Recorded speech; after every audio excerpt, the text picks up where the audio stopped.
میرے بھائیوں، جب ہم حد سے زیادہ نافرمانی کرے تو اللہ پاک کو بھی غصہ آتا ہے، اور جب اللہ پاک کو غصہ آتا ہے تو اللہ پاک آسمان سے 4 عذابوں میں سے کوئی ایک عذاب کو نازل فرماتے ہیں۔ بولو دنیا والوں کی پکڑ کا تو ہم بچاؤ کر سکتے ہیں کہ اگر دنیا والا کوئی ہم سے لڑنے آوے تو ہم کنٹرول کر سکتے ہیں، دنیا والوں کے عذاب کا، دنیا والوں کی تکلیف کا ہم سامنا کر سکتے ہیں، لیکن پیدا کرنے والا اللہ پکڑنے پر آوے تو بولو ہم اللہ کے عذاب کا مقابلہ کر سکتے ہیں؟ بالکل نہیں۔ اب سب سے پہلا عذاب کون سا ہے؟ قرآن کریم کے 20ویں پارے میں بھی یہ مضمون موجود ہے، فَمِنْهُمْ مَنْ أَرْسَلْنَا عَلَيْهِ حَاسِبًا۔ اللہ فرماتے یہ اصل میں بتلانا یہ چاہتا ہوں کہ ہم اپنے معصوم بچوں کو پڑھا کر کتنی بڑی کمائی اپنے لیے کر رہے ہیں۔ فَمِنْهُمْ مَنْ أَرْسَلْنَا عَلَيْهِ حَاسِبًا۔ اللہ فرماتے میرے بندو ہوش میں رہنا، اگر مجھے غصہ آ جائے گا تو میں آسمان سے پتھر برسا دوں گا۔ بولو اللہ آسمان سے پتھر برساوے تو کوئی بچانے والی طاقت ہے؟ کوئی نہیں بچا سکتا۔ وَمِنْهُمْ من اخذته الصیحہ۔ اللہ فرماتے میرے بندو ہوش میں رہنا، میرے بندو دھیان رکھتے رہنا، دنیا کی زندگی میں اللہ کو ناراض کرنے کی حدیں کراس کرتے رہو گے، پھر ہوگا یہ کہ اللہ پاک آسمان سے آگ برسا دے گا۔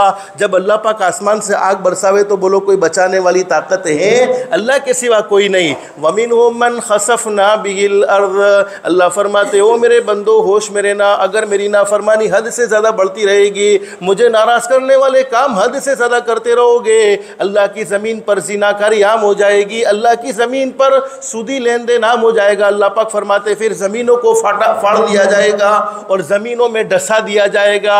اور بولو یہ عذاب ہمارے گجرات میں آیا کہ نہیں آیا؟ ہر ایک نے دیکھا ہوگا دھرتی کم 26 جنوری کو آیا تھا، بہت سی جگہوں پر ابھی ترکی کے اندر دھرتی کم آیا۔ لوگ کہتے ہیں، سائنس کہتی ہے کہ ہوتا یہ ہے کہ وہ پلیٹیں زمین کے نیچے رکھی ہوئی ہیں اور وہ گھومتی ہے تو اللہ کی زمین ہلتی ہے، لیکن علماء جانتے حدیث شریف میں لکھا ہے جب اللہ کی زمین پر حد سے زیادہ گناہ ہونے لگتے ہیں اللہ پاک فرشتوں کو پھر حکم دیتے ہیں۔ ایک فرشتے کو کہا جاتا ہے یہاں سے زمین کو کھینچو، دوسرے فرشتے کو کہا جاتا ہے یہاں سے زمین کو کھینچو، پھر زمین پھٹتی ہے اور لوگ اس میں ڈھس جاتے ہیں، اور یہ عذاب تو ہم نے اپنی آنکھوں سے دیکھا ہے۔ اور چوتھا عذاب بیان فرمایا وَمِنْهُمْ مَنْ أَغْرَقْنَا۔ اللہ فرماتے میرے بندو ہوش میں رہنا، اگر مجھے ناراض کرنے میں آگے بڑھتے رہو گے تو آسمان سے پانی برسے گا، اتنا پانی برسے گا، اتنا پانی برسے گا کہ تم اس پانی کا بولو مقابلہ نہیں کر سکو گے اور تمہیں پانی میں ڈبو دیا جائے گا۔ اور یہ عذاب بھی ہمارے گجرات میں آیا ہے، لیکن صحابہ کرام جب حضرت نبی کریم صلی اللہ علیہ وسلم کی زبان مبارک سے کوئی بات سنتے تھے فوراً ڈر جاتے تھے۔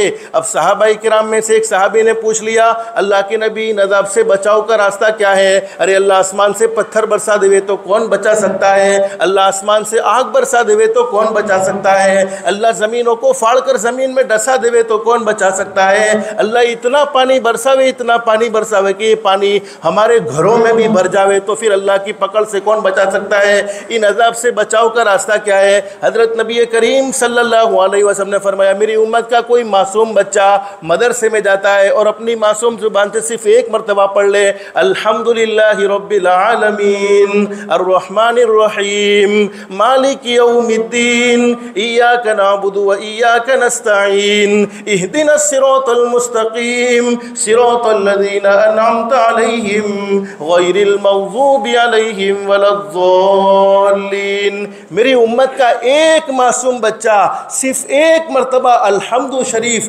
یعنی سورہ فاتحہ پڑھ لے، اللہ فرماتے میری عزت کی قسم میں اس بستی سے 40 سال کے لیے عذاب کو دور کر دیتا ہوں۔